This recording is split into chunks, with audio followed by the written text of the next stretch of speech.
देखें वो काम शुरू हो गया है।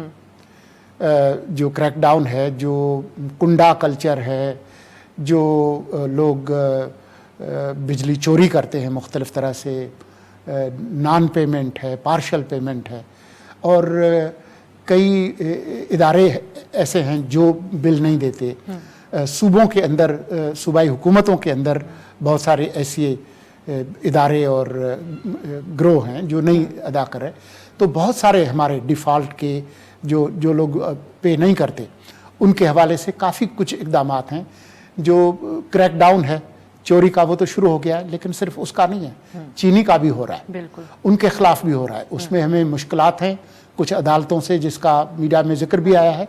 लेकिन मैं आपसे खुद ये पूछूं कि ये क्या हुआ है कि आज अचानक ओपन मार्केट में डॉलर जो है वो सस्ता हुआ है, क्योंकि उनको पता है कि जिन लोगों ने कई अरब डॉलर पाकिस्तान में तकियों में और ग़िलाफ़ों में और चादरों में और क्लाजेट्स में छुपा रखे हैं, उनको पता है कि ये फिर मैं सुलंगी साहब आपसे एक शॉर्ट ब्रेक का कहा जा रहा है।